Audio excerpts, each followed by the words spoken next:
बिस्मिल्लाहिर्रहमानिर्रहीम, अस्सलाम वालेकुम। यूट्यूब चैनल पर तारिक मतीन आपको खुशामदीद कहता है। सबसे पहले आपसे दरख्वास्त कि अगर आप चाहें तो चैनल को सब्सक्राइब करें ताकि वो चीज़ें जो मैं चाहता हूँ आप तक पहुँचें वो आप तक पहुँचें।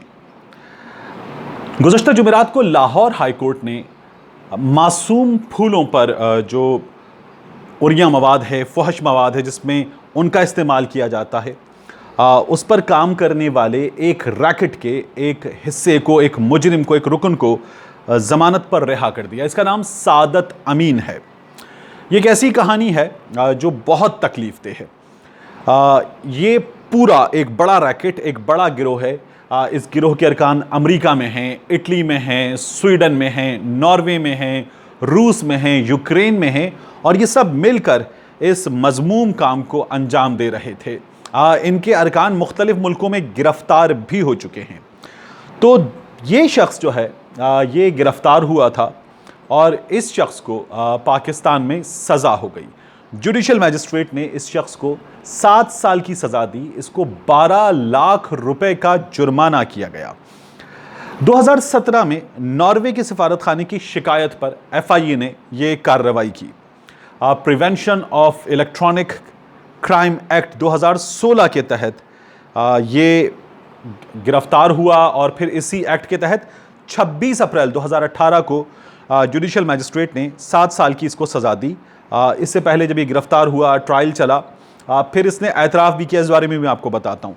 इसे 7 साल की सज़ा दी गई, 12 लाख रुपए का इसको जुर्माना किया गया। इस शख्स के कब्ज़े से जो मवाद निकला उसमें 6.5 लाख उरिया फहश मासूम फूलों की तस्वीर और वीडियोज़ मौजूद थीं। इस शख्स ने वसीम बादामी के शो में ARY न्यूज़ पर 13 अप्रैल 2017 को एतराफ़े जुर्म किया बराह रास्त। इसने तफसीलन अपने इस जुर्म की एक एक दास्तान बताई, अपने साथियों के नाम बताए, अपने साथियों के मुल्क बताए, उनके ठिकाने बताए, किस तरह से ये इस वारदात को अंजाम दे रहा था, किस तरह से इस तक माल आता था, किस तरह से ये मवाद पहुंचाता था, और किस किस तरह से इसने न सिर्फ ये जुर्म किया बल्कि दीगर मुल्की कवानीन जो prevention of electronic crime act से मुताल्लिक़ हैं उनको तोड़ा और ये मुतअद्दिद जराइम का मुर्तकिब हुआ। इसने उस शो में ये बताया कि ये कई बरस से ये काम कर रहा है। फिर जो शख्स जेन लिंडस्ट्रॉम, जिसका नाम बताया जा रहा है कि ये उसके साथ भी काम कर रहा था, इसने उसका नाम लिया, मुख्तलिफ मुल्कों के लोगों के नाम लिए। शो में इसने बताया कि रूस से, नॉर्वे से, अमेरिका से, स्वीडन से, ना जाने कहाँ कहाँ से ये लोग मिलकर काम करते हैं, वेबसाइट्स हैक करते हैं, ये लोग उरिया मवाद एक दूसरे को पहुँचाते हैं। ये मवाद डाउनलोड करता था, हैक करता था और ये वहाँ पर मौजूद अफराद को यूक्रेन में और दीगर मुल्कों में पहुँचाता था। जिस काम के बाहर 50 यूरोज़ मिलते थे, इसे उस काम के 40 यूरोज़ मिलते थे। सरगोधा में बैठा ये शख्स ये तमाम वारदातें अंजाम दे रहा था और सोशल मीडिया के ज़रिए अपने इन तमाम मुजरिम साथियों से ये कनेक्टेड था।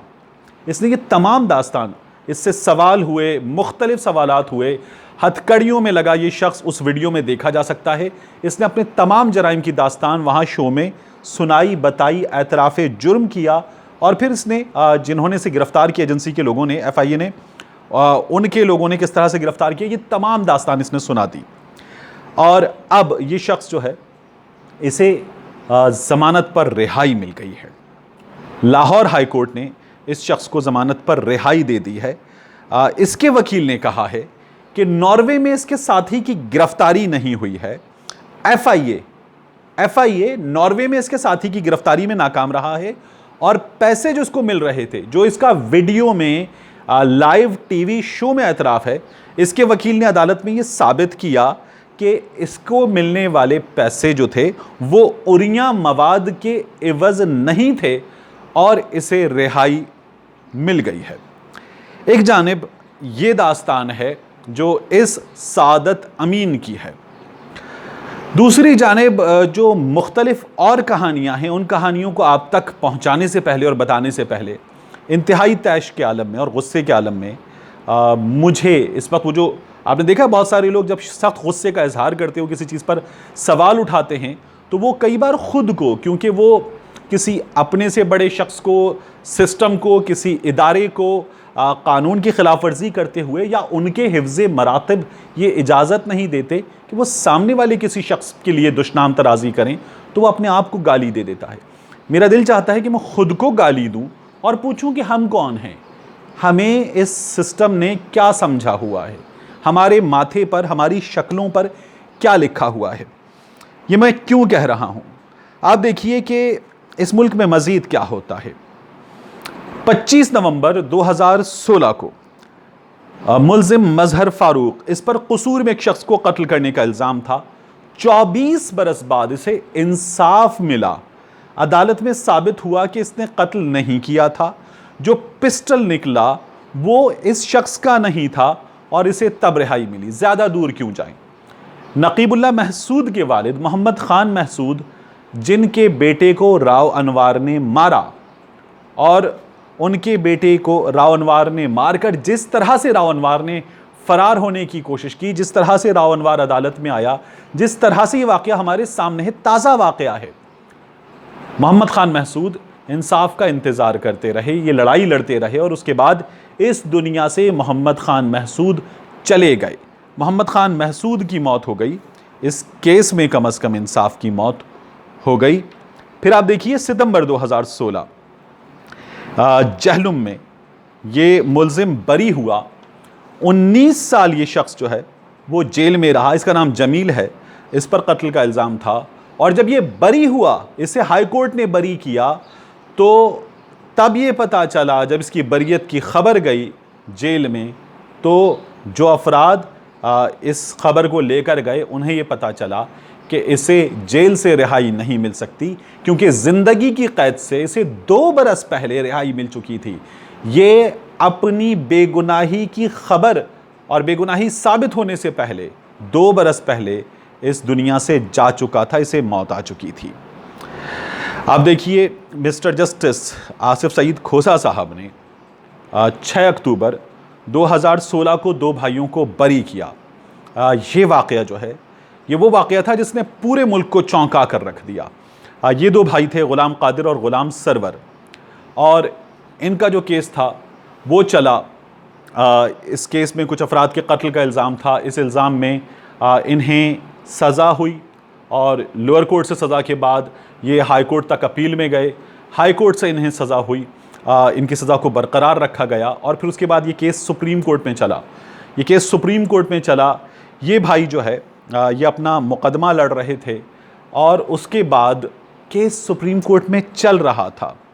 जब सुप्रीम कोर्ट से इन्हें 6 अक्टूबर 2016 को बरी कर दिया गया और इनकी बरियत का हुक्मनामा पहुंचा जेल में, तो तब पता चला कि इन्हें 13 अक्टूबर को फांसी दे दी गई थी। इन्हें अपनी बरियत से पहले सुप्रीम कोर्ट में केस चलते हुए 13 अक्टूबर को इन भाइयों को फांसी दी जा चुकी थी। एक जानिब हमारे सामने ये केसेस हैं, दूसरी जानिब हमारे सामने ये शख्स है मुजरिम सादत अमीन, मैं इसको मुल्जिम भी नहीं कहूँगा, जिसे जुडिशल मैजिस्ट्रेट से सज़ा हुई और उसके बाद अब ये बरी हो गया है। इसका वकील ये साबित कर गया है कि उसका मौकिल बेगुनाह है, जबकि इस शख्स का इकबाली बयान, एतराफ़ी बयान वीडियो की शक्ल में बराह रास्त लाइव टेलीविज़न से हमारे सामने मौजूद है। लेकिन ये शख्स जो है ये बरी हो गया है। हमारे मुल्क में ये मजाक एक बार नहीं हुआ, ये मजाक हमारे मुल्क में 12 हुए हैं, बार बार हुए हैं, और ये हमारे इस जस्टिस सिस्टम पर एक बहुत बड़ा सवालिया निशान है। ये सवालिया निशान सादत की रिहाई पर नहीं है, ये सवाल ग़ुलाम सरवर की, ग़ुलाम कादिर की फांसी पर नहीं है, ये सवाल जमील की मौत पर नहीं है कि जो बरी हो गया, उससे 2 साल पहले जेल के अंदर वो मर चुका था और उसको तो फांसी भी नहीं हुई थी, वो खुद अपनी मौत मर गया, तबई मौत मर गया। ये सवाल इन अमवात पर नहीं है, ये सवाल हमारे जस्टिस सिस्टम पर है, उस जस्टिस सिस्टम पर जिससे हम सबको उम्मीद होती है कि हमें इंसाफ मिलेगा। लोग ज़िंदगी की क़ैद से आज़ाद हो जाते हैं, लेकिन उन्हें इंसाफ इस सिस्टम में नहीं मिल पाता है। यहाँ आज की इस वीडियो को समेटते हुए मैं आपसे दरख्वास्त करूँगा कि आप लोग कमेंट करते हैं, आप लोग वीडियो को लाइक करते हैं, आप लोग अपनी तजावीज़ देते हैं। और ख़ास तौर पर आप में से बहुत सारे दोस्तों ने कहा पाकिस्तान स्टील वाली वीडियो पर कि एक अवामी मसला है, इसको उठाने पर आपने शुक्रिया अदा किया। मैं इस शुक्रिया का जो है वो मुस्तहिक नहीं हूँ। आप इस शुक्रिया के मुस्तहिक हैं कि आप ऐसे कंटेंट को पसंद करते हैं जिससे हौसला अफजाई होती है। मेरी रहनुमाई करते रहिए। मेरी कोशिश होगी कि मैं अपने काम को इम्प्रूव करूँ और मुझे आपकी रहनुमाई की ज़रूरत मुसलसल रहेगी। आपसे मिलते हैं अगले व्लॉग में।